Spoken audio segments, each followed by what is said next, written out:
Hello everyone, this is Dr. Dix coming back at you with another video. Like, share, and subscribe to the channel. Making sure my lips not chapped. So, I have a question. And first of all, I want to reiterate, I appreciate the new subscribers and anyone subscribing to the channel. We are working on a lot of great things behind the scenes. As you see, if you checked out my latest video about the All-In, we have great things on the horizon. So, that's what I wanted to let y'all know. And also, in this video is going to be about, are you cheating the game of life? One of the things I've been thinking about, and one of the things that has crossed my mind frequently, I think about all the people that I knew coming up, and I think about the people I encounter now. And there seems to be one thing in common with everyone. Many of these people have tried to cheat the game of life. And what I want you to remember is, the sun is coming through the other side, but I'm driving, by the way.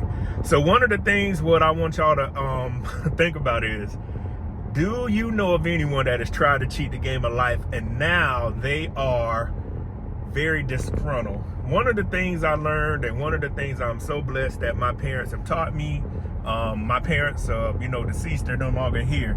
They always were real with us about life and how life was going to go and how things were going to turn out. Particularly my father. My dad, this is exactly what he told my brother and I. He said, stay your black ass out of trouble, because once you get wrist bracelets with your handcuffs on your wrist, there is nothing we can do to help you. And that's something that sticks with me to this day. He would even talk to us about, once the police know your first name, if it's not about a good thing, you are done for.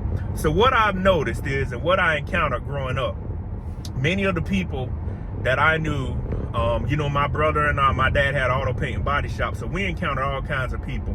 So people were selling drugs, people were out there doing other illegal activities.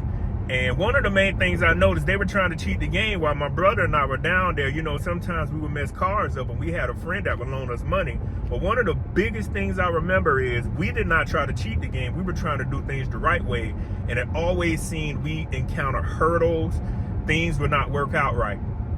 So one of the things I want you to think about people like that in your life. And some of this, y'all, this was back, the last time we actually painted a car was in 2007. If y'all don't know this, my dad had us around cars. I'm 39 now, since about 1989, and my brother and I are 5 years apart. So for myself, I've been around vehicles since I was 5 and 6 years old with the Craftsman wrenches in my hand. And my dad had my brother and I putting cars together. If people know people or watch this video, this is true. We were putting cars together, and my dad had my brother painting cars at about 13 or 14 years old. So he was instilling a work ethic in us, even when we would go work on our farm part-time. And I think about that, and now I see some of those same people. Those people are broke, they're busted, and they're disgusted, and they're dusty. As you know, I hear other people saying videos. Even the women are dusty. Everybody's dusty. Being a younger kid and working at that shop, I used to think to myself, man, because over here in South Carolina, one of the biggest things that happened on Memorial Day weekend was Bike Week.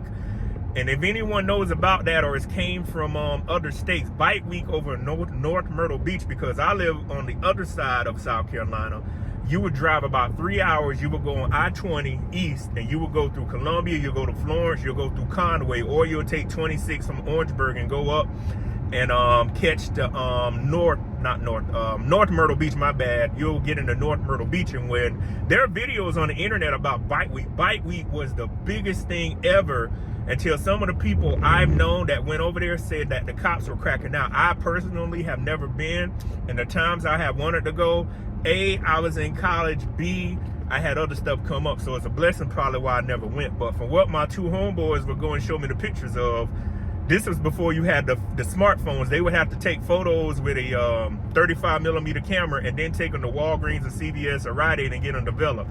So y'all people that watching the videos, y'all know about that. Taking your photos to get them developed, and you have that little picture right there, and they'll send you the actual, not the blanks or whatnot. I can't remember the duplicates of it.